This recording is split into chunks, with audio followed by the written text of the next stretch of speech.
Coming up here on Eyewitness News at 6 and tonight's big story, a major issue of the campaign it was, and now Governor Rowland is bringing it to the state legislature. Family in Connecticut will receive a tax cut, and that's the best pay raise of all. But there is a price. Governor Rowland's first state budget calls for state worker layoffs and massive cutbacks in welfare. Live team coverage of the governor's budget address. It's tonight's big story. Also coming up on Eyewitness News at 6, what happens when you pick up the phone and call 911 for help? Tonight in an Eyewitness News Extra, Dennis House takes us inside 911 from the dispatchers to the streets. It's all tonight on Eyewitness News at 6. Live from WFSB, this is Eyewitness News at 6. Good evening, I'm Al Terzi. And I'm Denise DeCenzo. Governor Rowland is calling for an income tax cut for some people as he delivers the first budget address of his new administration. Now, if the legislature goes along with the governor, some people will see their taxes go down. Others will lose their jobs. We have live team coverage of the governor's budget. Channel 3 political reporter Duby McDowell is standing by live at the Capitol as we begin with tonight's big story. Duby? The governor said this would be a revolutionary speech, and in many ways it was. He used the phrase, "Damn the torpedoes, full speed ahead." We'll see how far ahead it can go in the legislature in just a minute when we talk to some key players. But first, let's take a look at some of the major aspects of the budget that the governor just proposed to us. First, it is a $9.4 billion budget. For this year, spending would be down 1%. For the next year, spending up 1.5%. About 3,000 state workers would be laid off. That is over a 2-year period. In the first year, it would be a smaller amount, but over the 2 years, it would be about 3,000, according to this budget. State workers, he is talking about removing their health and pension benefits from collective bargaining, also about copay at 20% for their health benefits. And finally, that income tax proposal, which everyone's talking about. The state income tax would drop to 3% for working-class families, taxing for single filers the first $6,000, for joint filers the first $12,000. Now, that is complicated, so let me bring you the two chairs of the Finance Committee to talk about this a little bit. To begin with, Senator William Nickerson, the Republican chairman. Give us a thumbnail sketch of this income tax. This is focused at the working class, but do those in higher brackets also see an effect? Yes, they do. This is a new bracket, which, as you say, for married couples would take place for the first $12,000 of income above the current threshold, and that would take place whatever your upper limit of income was. That first $12,000 would now become a 3% tax item. That will grow in the second year to $20,000, and in the third year to $30,000. So who would feel the full effect? What people in what range would you say? The initial impact would be those in the $36,000 and up. Above that, you'd move to 46 and then into 51. The bulk of the percentage benefit, though, will be concentrated in that layer. Above 100,000 and above, you'd have an impact, but a much diminished one. Okay. Thank you, Senator Nickerson. Before we go to a Democratic response to that, let's show you some highlights of the speech Governor Rowland just gave a few minutes ago. The tax burden in Connecticut is simply too high. It drains disposable income from struggling families and reduces their capability to spend. My budget will reduce the tax rate on every lower and middle income family in Connecticut by 1/3, dropping it from 4.5% to 3%. And I'm asking that you make that reduction retroactive to January 1. You have in my budget, for the first time in modern history, a budget that actually makes a meaningful reduction in state spending. My budget does not play games. This is not a decrease in the increase. I am proposing a very real $80 million reduction from the currently appropriated budget. Now, some of these cuts will be difficult, especially politically, but the consequences of avoiding them could be much worse.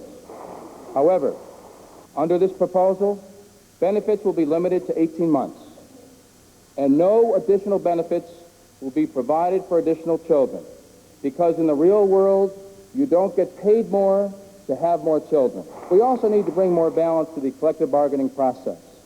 And I'm asking you to untie the hands of the executive branch and the General Assembly by removing health and pension benefits from the realm of collective bargaining. I'm joined now by Democrat Carl Schissel of the Finance Committee. Representative Schissel, as a Democrat, we heard a lot of tax cuts in there, not only this income tax cut, but also a cut in the corporate business tax.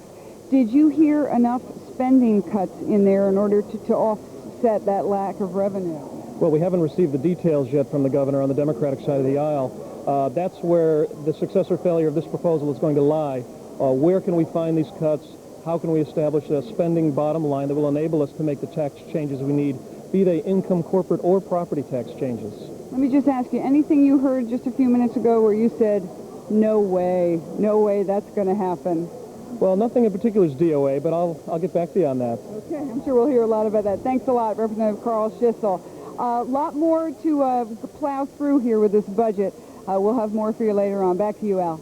Okay, Channel 3's Duby McDowell live at the Capitol, and we will have a live interview with the governor himself a little bit later on in this newscast, so stay tuned. Well, ever since Governor Rowland took office, state workers have been locked in a battle with him over pay raises, and now he's saying thousands of them will be laid off. Tonight, Channel 3's Alison continues the big story with reaction from state workers. While Republicans clapped and cheered the governor on, state employees stood frozen in the balcony, listening to the budget address unfold. A budget that plans to eliminate 3,000 of their jobs and require them to pay 20% of their health benefits, among other concessions. This is not cutting services. This is gutting services. We're already down to the bone. We're into the marrow with this kind of talk. But state employees who lined up at the Capitol hours early for a copy of the budget say they are even more skeptical of a proposed 3% cut in the state income tax, a cut they say no one in the state can afford. Our union is calling it the Whitman Sampler. We know that Governor Rowland's folks have been going back and forth to New Jersey. We've also studied the Whitman experience in New Jersey and found it to be a failed experiment. State employees say workers in the private sector should have just as much to fear from Rowland's budget as they do. They say it just may take a little longer for the entire state to realize it.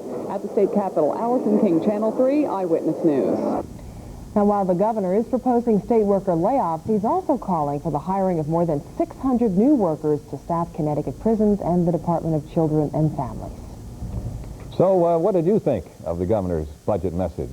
Tonight, we invite you to tell us. Call the Eyewitness News Data Center with your reaction to the governor's proposals. What do you think of the governor's budget? You can reach us at America Online, Prodigy, through the Internet, and also on CompuServe. The addresses are going to be on the screen, and there they are for America Online, Prodigy, Internet, and CompuServe. Or you can contact us via fax and voicemail as well, and there are the numbers for those. And we'll be reporting on your responses tonight on Eyewitness News Night Beat. In other news tonight, a $1 million bond was set today in the Middletown College campus murder that even the judge is describing as an open and shut case. But the arraignment of Todd McGrath today laying bare the deep despair of not one but two families. Channel 3's Brian Garnett has the story. They are the victims left behind by an unexplained murder. 4 sons, an elderly mother, and a daughter of Susanna Serb, who as a family today struggled to watch 26-year-old Todd McGrath from the front row as he was arraigned in court for shooting Serb to death Sunday at Middlesex Community College. I feel like justice is being done, and it's going to be a long, hard process, and we've had wonderful support. These are also victims of the same murder, McGrath's family, who leaving court could find only one word to describe their horror. The word sick comes to mind. Right now, we'd just like to get on with our day. It's been a heck of a 3 or 4 days for us.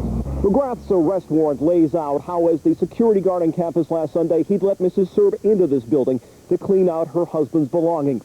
McGrath then told police he went back to check on her hourly and found her dead. But nowhere in this warrant is there an explanation as to why. Serb found in a ladies' room shot 3 times, a spent bullet casing discovered on her chest, 3 others in McGrath's boots. Tests revealed a gun seized from McGrath, the same weapon that fired all 4 of the spent casings. I was a little afraid because, you know, I have my keys out waiting for me in case someone comes up to me.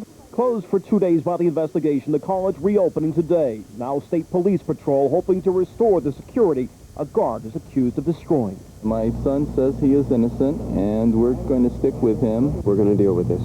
Brian Garnett, Channel 3, Eyewitness News, Middletown.